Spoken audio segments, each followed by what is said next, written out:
Welcome back to The Deep Dive. Today, we are taking on something pretty big, a massive synthesis, really. Yeah, we've gathered quite a library. Sources from, well, all over the place. Exactly. We're talking ancient philosophy, Aristotle, Plato, right up to modern psychology, business strategy, even key moments from civil rights history. Mm-hmm. And our goal today, it's not just summarizing these texts. Not at all. We really want to forge them, kind of melt them down into a single framework. Right, like what are the absolute essentials, the non-negotiables for being effective, for leadership? That's it. We're looking for the universal requirement. So what's fascinating is how much agreement we found. Across these, vastly different fields and time periods, there's a clear path. A logical progression, you could say? I think so. It starts inside building that inner foundation, character, resilience. Yeah. Then you take that foundation and you learn how to spot opportunities, how to see what's already there. The acres of diamonds idea. Precisely. And then finally, the third piece is crucial. It's the external skill. Mastering communication, influence, rhetoric. So we're basically laying out the blueprints here. This isn't about quick fixes, is it? Definitely not. It's foundational stuff. Character, vision, technique. We'll start with that inner core resilience, self-mastery, then pivot to finding opportunity, and wrap up with the art and science of influence, rhetoric, delivery. Yeah, and hopefully by the end of this deep dive, you'll have some actionable wisdom, the kind that helps you move from just, reacting to life. To actually shaping it. Exactly. Shaping your world and communicating what you believe with real power and clarity. All right, let's dive in. Section 1, the inner game. Okay, so the inner game. When people talk about success, usually the focus is all external, right? Networking, hitting targets, the bottom line. The metrics. But our sources, especially the really foundational ones on effectiveness, they insist it all starts somewhere else. Inside. Has to. All sustainable success, they argue, is built on that inner core. And this involves a key shift, doesn't it? Moving from dependence to independence. That's the absolute starting point. Yeah. Covey argues that true effectiveness, well, it isn't an accident. It's not luck. Okay. It's a product of deep self-mastery. And he says that mastery comes from using our unique human gifts. For sure. Self-awareness, knowing yourself, Yeah. imagination, envisioning possibilities, and conscience, your inner moral compass. And these gifts, they create Oh, what? a space. Exactly. A space between stimulus, what happens to you, and response, how you react. That space is your power to choose. Okay, so what happens if you lack that, if you're operating from a place of dependence? Well, a dependent person basically outsources their emotional life. Their self-worth depends on what others think or what's happening around them. They're reactive, waiting for things to happen. Precisely. And because of that, they can't really choose to be interdependent, which is that higher level of teamwork and leadership. They just don't have the inner character, the stability to stand on their own first. So if you're not self-aware, you're just repeating patterns without seeing them. Right. If you lack imagination, you can't see a better future. Yeah. If you ignore your conscience, your actions drift away from your values. And Covey has that warning, doesn't he, about where dependent people locate the problem. Yes, that's a huge trap. The belief that the problem is out there. Blaming the market, the boss, the circumstances, anything but yourself. Mm-hmm. But that very thought, the idea that the problem is external, that becomes the real problem. Because you've just given away your power to change anything. You make yourself a victim. You're saying, I am not responsible. Exactly. You're being acted upon, not acting. You lose that connection to your own purpose, your own goals. Your focus shrinks down to just survival, maybe momentary pleasure. Instead of growth. Instead of purposeful growth. The truly effective person, the independent person, is empowered to initiate, to act, regardless of the circumstances. Okay, so if someone recognizes this in themselves, that they're stuck in that reactive, dependent mode, how do they start to fix that internal operating system? It feels like a huge leap. It does feel huge, but the advice is to start small. Yeah. Really small. What? Like building integrity through tiny, consistent wins. Yeah. Covey actually suggests a 30-day test. Okay. Just make small commitments to yourself and keep them. Perfectly. Yeah. It could be anything, promising yourself a 15-minute walk or answering emails by noon. The specific promise doesn't matter as much as the keeping of it. Exactly. The goal is building internal reliability, trusting yourself again. And this is key when you mess up, because you will. Mm-hmm. Admit it instantly. Correct it if you can. And learn from it. Don't make excuses. That immediate admission, it cuts off the self-deception, right? Stops you sliding back into blaming things. It does. It reinforces that your word to yourself, your personal honor, matters more than your mood or what's convenient. You're training yourself to trust yourself. Okay, so you build that internal reliability. Then what? Because life will throw curveballs. Big ones. Right. And that's where resilience comes in. Difficulty is guaranteed. It's not if setbacks happen. It's how you handle the really crushing ones. Which brings us to the Stockdale principle. Yes. Jim Collins pulled this from Admiral James Stockdale's experience. 8 years as a POW in Vietnam, unimaginable hardship. And Collins found that what separates the great from the good, whether it's people or companies, isn't avoiding pain. It's how they respond to it, to the inevitable disappointments, the tragedies, the brutal facts. And the Stockdale paradox itself, it's this tension between two ideas. Two seemingly contradictory ideas held at the same time. It's demanding. Okay, what are they? First, you must maintain unwavering faith that you will prevail in the end, that your ultimate purpose will be achieved no matter what. It's almost a religious faith. Okay, unwavering faith. And the second part? And at the very same time, you must confront the most brutal facts of your current reality, whatever they are. No sugarcoating, no denial. So faith in the future, realism about the present. Held together. Stockdale saw the danger in the camp with the pure optimists. The ones who kept saying, we'll be out by Christmas. Exactly. Then Easter. Then Thanksgiving. They refused to confront the brutal fact. Their imprisonment had no end date in sight. And when those dates passed? Their hope shattered. They died of broken hearts, Stockdale said. They had the faith, maybe, but zero realism. They failed the second half of the paradox. While the pure cynics, they lost the faith altogether. They gave up. Stockdale's genius was holding both.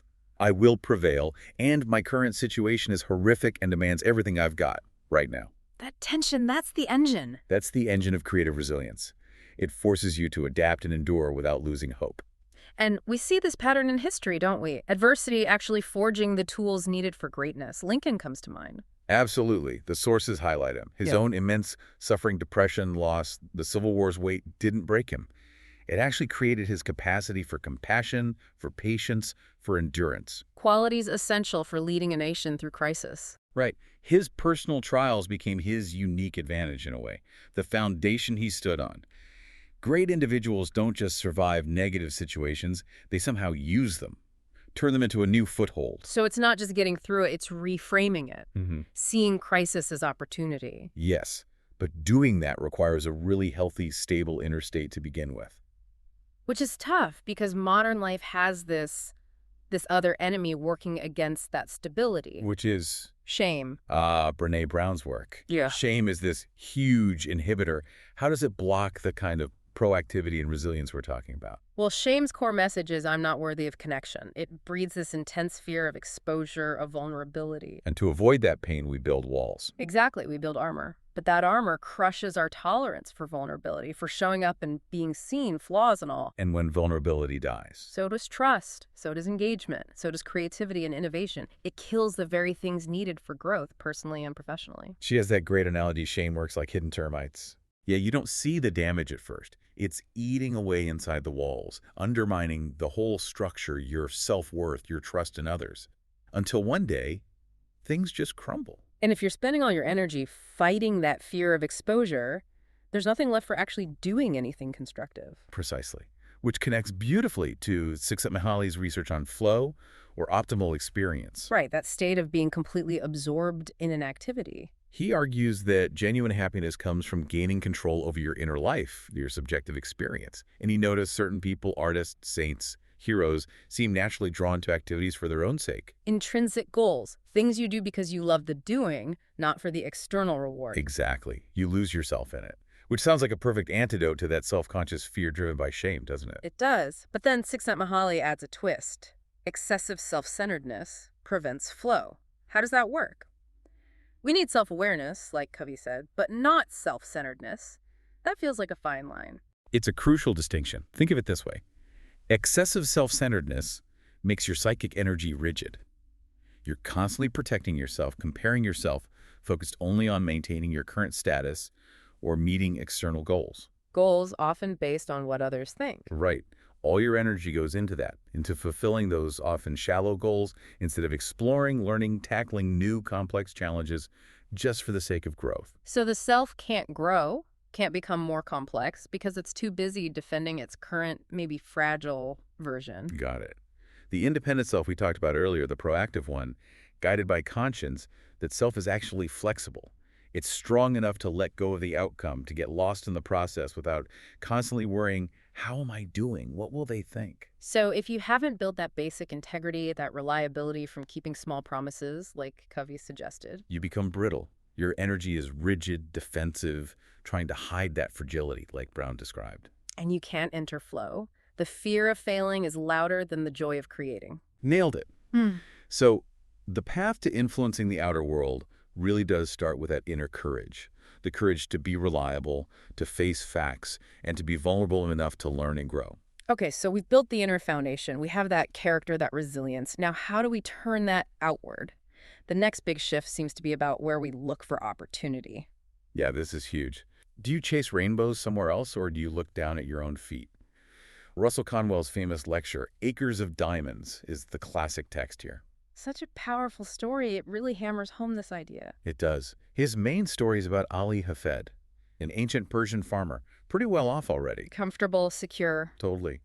Until he hears this priest talking about diamonds, Yeah. about the incredible power and wealth that comes from owning diamond mines. And he gets obsessed. Completely consumed, convinced that real wealth, mega wealth, lies somewhere out there waiting to be found. So he sells his farm, leaves his family. And spends the rest of his life wandering the world searching. Fruitlessly, searching mountains, deserts. And he ends up broke, alone, and throws himself into the sea in despair. Just tragic. Meanwhile, Meanwhile, back at the farm he sold, the new owner is letting his camels drink in the stream that runs through the property. and he sees something shiny. Sees a glint of light in the water, picks it up. Turns out that old priest visits, recognizes it immediately. It's a huge diamond. And they realize. They rush out, start digging in the stream bed in the sands of the garden, and they uncover the Golconda diamond mine, one of the richest the world has ever known, the source of crown jewels. The incredible wealth he died searching for was literally under his own feet the whole time. It's devastating. But the point isn't just stay home. It's about a kind of blindness. Environmental blindness, failure to see the value in your immediate surroundings. Exactly. Failure to apply what you know or could know to where you are, which is reinforced by that other story Conwell tells, the oil field folly. Oh yeah, the farmer who sold his land cheap. Sold it for, what, $833? Convinced it was worthless. Then he leaves to go study the oil business somewhere else. Sure, that's where the opportunity is. But before he left, he'd done something on the farm. Yeah, this detail is just heartbreaking. There was a brook on his property, and this black, oily scum would collect on it. He thought it was a nuisance. So his cattle could drink clean water. Right. He put a plank across it to dam back this dreadful-looking scum. And the new owner. The new owner takes a look, realizes that scum is actually crude oil seeping up. That farm was sitting on one of Pennsylvania's richest oil deposits, worth eventually hundreds of millions, maybe billions in today's money. And the original owner. He'd gone off to study oil. He knew the theory. Knew all about it. But he couldn't recognize it when it was literally fouling up his own stream. He saw it as a problem to be contained, not a resource. It just drives home that knowing isn't enough. You need diligence, observation, applied knowledge right where you are. You have to look at your own backyard, your current job, your community, your problems with fresh eyes. See the potential, not just the nuisance. This idea of earned value seems connected to Conwell's views on inherited wealth, too. He felt sorry for the rich man's son. He really did. Which sounds odd, but he cited these Massachusetts statistics. Something like only one rich man's son out of 17 dies rich. Wow. Why such a high failure rate? They have all the advantages, don't they? They miss the process, the struggle, the discipline that comes from earning it. Conwell paints this picture of the son showing his bride around their mansion, constantly having to say, my mother gave me that, or my father bought this. Nothing is his own achievement. Right. And that, Conwell believed, creates a psychological vulnerability, a lack of self-reliance. It undermines that inner integrity we talked about in the first section. Some wealthy parents seem to get this, though, like the Vanderbilt example. Oh, that's a fantastic story. The elder Vanderbilt, Commodore Vanderbilt, insisted his son, William Henry, start at the bottom, working on a ferry boat. For peanuts. $3 a week or something. Well, exactly. It wasn't about punishment. Vanderbilt knew that the discipline a poor boy learns the grind, the value of hard work, accepting low pay to gain skill, that discipline was worth more than a university education. He needed his son to gain that internal toughness before handling the millions. If you got that discipline, he'd be equipped. If he didn't, the money would probably ruin him. It's like an inoculation against complacency. Shielding kids from struggle actually sets them up for failure later on. And this focus on diligence, on solving the immediate problem, often born from necessity, might explain why Conwell highlights these unsung inventors too. People whose contributions get overlooked. Yeah, like the sewing machine story. The man supposedly worked on it for 14 years, got the patent, but Conwell heard that his wife, because they were literally starving. Necessity kicks in. Right. She supposedly figured out the key principle in just a couple of hours, driven by the immediate need. But the husband got the credit. Off to the case. And the mowing machine, too. McCormick and his father struggled with the mechanics. But Conwell tells of a woman in West Virginia, likely just trying to make the chore easier. She figures it out. Figures out the basic principle by nailing some shears to a board. Just practical ingenuity focused on the task at hand. It shows that invention isn't always about fancy labs. It's often about seeing a problem clearly and applying simple principles. So pulling this section together, finding your acres of diamonds isn't about luck or grand quests. It's about diligent, applied observation of your current reality. Looking closely at what you already have, the problems right in front of you, and seeing the potential value others might overlook. It requires that inner character we built in Section 1 to be applied outwards. Okay, we've built the inner strength. We know how to find the opportunities. Now, the third crucial piece. How do you actually make things happen? How do you translate that inner conviction into outward influence? Communication, rhetoric, the art of persuasion. And the absolute baseline, according to Aristotle, is clarity. Just being clear. Seems simple, but it's foundational. Your wording, he said, needs to be grammatical, unambiguous, not vague. His rule was simple. If it's easy to read, it's easy to say. And if it's easy to say, it'll be clear to the listener. No room for confusion. Zero. Ambiguity is friction. It stops the message dead. Yet, experts are often the worst offenders, aren't they? They know their stuff too well. Yes. The curse of knowledge. That's what Chip and Dan Heath call the arch-villain of sticky ideas. Explain that, the curse of knowledge. When you become an expert in something, your brain actually changes. You can't easily remember what it felt like not to know it. You forget the basics. You use jargon without thinking. Exactly. You assume knowledge your audience doesn't have. You skip steps in your explanation because they seem obvious to you.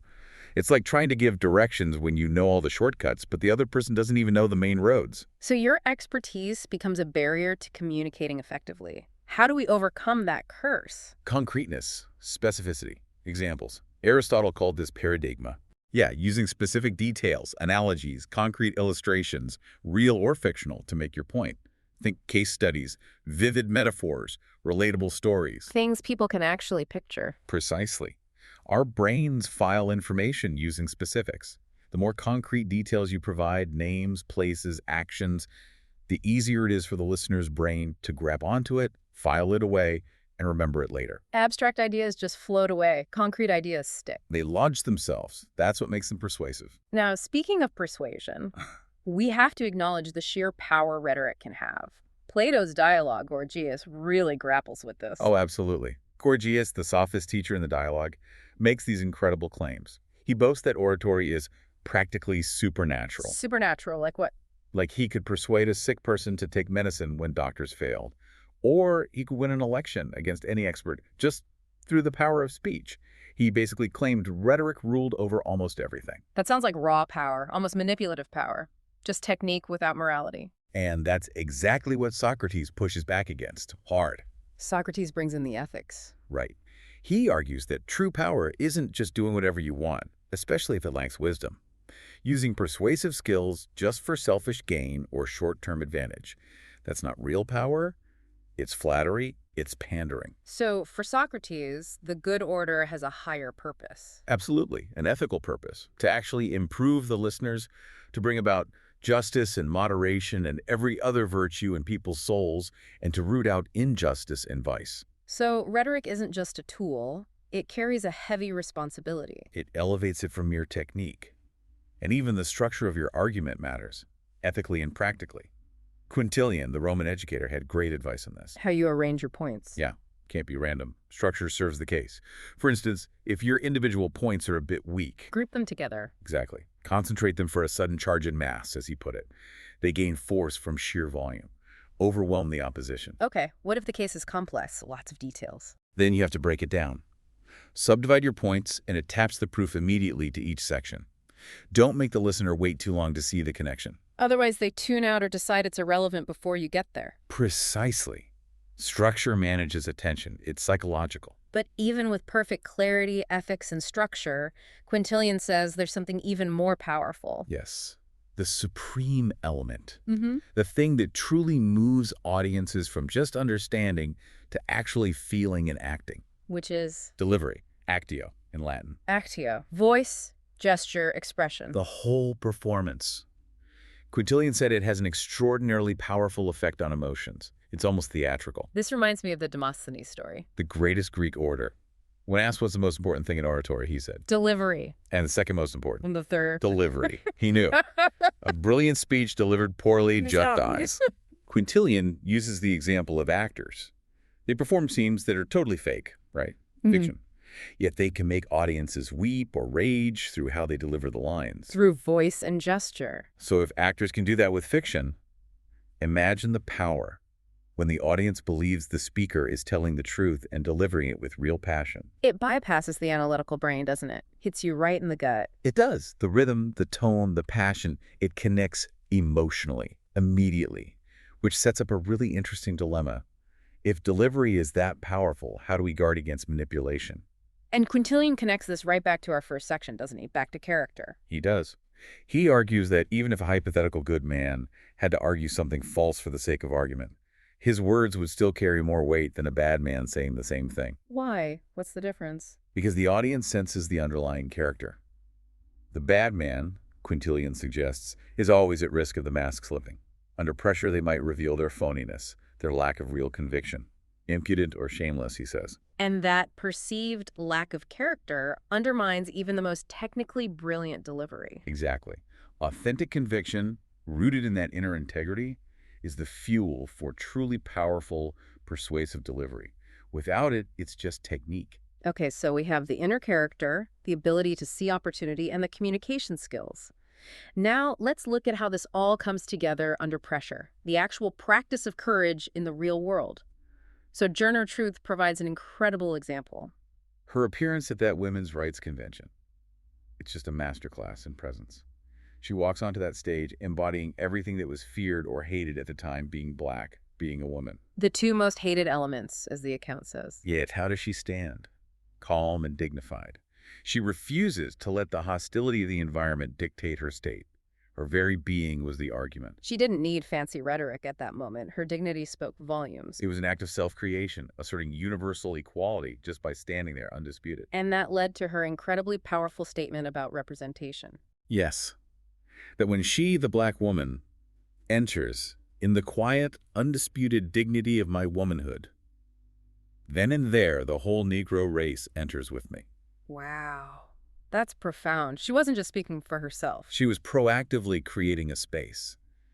By asserting her own individual worth with such courage, she represented and opened a door for an entire group that was excluded. That idea of making circumstances, not just finding them, echoes through other sources too, doesn't it? Like the quote from Les Brown's work. Absolutely. That successful people don't just wait for the right circumstances. They look for the circumstances they want, and if they can't find them, make them. That's the absolute peak of that proactive independence we started with. Refusing to be just a product of your environment, being the initiator. It is, but we also need to be realistic about the limits of individual action when you're up against massive systems, like the law or government. Which brings in Justice Ginsburg's observations about the Supreme Court. Right, her point was that the court, historically, tends to follow social change more than it leads it. Why is that?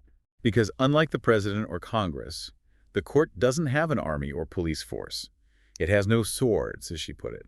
Its power relies almost entirely on its prestige, on public acceptance of its decisions. So it can't get too far ahead of where society is. If it tries to make a huge leap, way beyond public consensus, it risks a massive backlash that could damage its own authority. So it tends to affirm change is already happening, or give a green light with careful, temperate decisions. Real grassroots change has to start elsewhere.